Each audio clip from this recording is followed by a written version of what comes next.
સંસદના બંને ગૃહોમાં 142 જેટલા સાંસદોને સસ્પેન્ડ કરવામાં આવતા ભરૂચમાં કોંગ્રેસ દ્વારા વિરોધ પ્રદર્શન કરવામાં આવ્યું હતું। તાજેતરમાં જ સંસદના બંને ગૃહમાંથી વિપક્ષના 142 જેટલા સાંસદોને સસ્પેન્ડ કરવામાં આવતા દેશભરમાં વિપક્ષો દ્વારા વિરોધ પ્રદર્શન યોજાઈ રહ્યું છે, જેના ભાગરૂપે ભરૂચ જિલ્લા કોંગ્રેસ સમિતિના પ્રમુખ પરિમલસિંહ રાણા, રાજેન્દ્રસિંહ રાણા, શહેર પ્રમુખ હરેશ પરમાર, શમશાદ અલી સૈયદ, હેમેન્દ્ર કોઠીવાલા, જુબર પટેલ સહિત કોંગ્રેસીઓએ રેલવે સ્ટેશન સ્થિત ડોક્ટર બાબા સાહેબ આંબેડકરની પ્રતિમા પાસે કાળા બલૂન સાથે લોકતંત્ર બચાવવાનો પ્લે કાર્ડ લઈ સરકાર વિરુદ્ધ ભારે સૂત્રોચ્ચાર કર્યા હતા અને રસ્તા ઉપર ઉતરી પૂતળા દહન કરે તે પહેલા જ એ ડિવિઝન પોલીસ મથકનો સ્ટાફ સ્થળ પર દોડી આવી હતી। વિરોધ પ્રદર્શન દરમિયાન પોલીસ અને કાર્યકરો વચ્ચે ઘર્ષણની સ્થિતિનું નિર્માણ થયું હતું।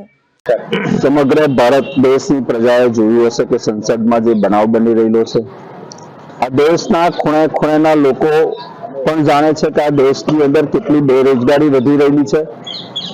જેના કારણે સંસદની અંદર રજૂઆત કરવા જેવી સરકાર સાંભળતી ના હોય, શાસક પક્ષ પોતાને કઈ રીતે વિપક્ષને દબાઈ દેવાના જે પ્રયત્ન કરી રહેલા છે, ત્યારે 142 થી વધારે સાંસદોને જ્યારે સસ્પેન્ડ કરવામાં આવેલા હોય ત્યારે સમગ્ર દેશની અંદર, સમગ્ર રાજ્યની અંદર અને આજે ભરૂચ જિલ્લા કોંગ્રેસ સમિતિ દ્વારા પણ એનો ઉગ્ર વિરોધ પ્રદર્શન કરવામાં આવેલું છે। સરકાર પોલીસને આગળ રાખીને કોંગ્રેસનો કાર્યકર્તા કઈ રીતે અવાજ ના ઉઠાવી શકે એવા તમામ પ્રયત્નો કરવામાં આવી રહેલા છે, ત્યારે એનો ઉગ્ર આજે વિરોધ કરીએ છીએ। આવનાર દિવસની અંદર પ્રજાના પ્રશ્નો ઉઠાવવાનો કોંગ્રેસ પક્ષે નક્કી કરેલ છે કે દરેક પક્ષોને સાથે રાખીને ભાજપ સરકાર જે રીતે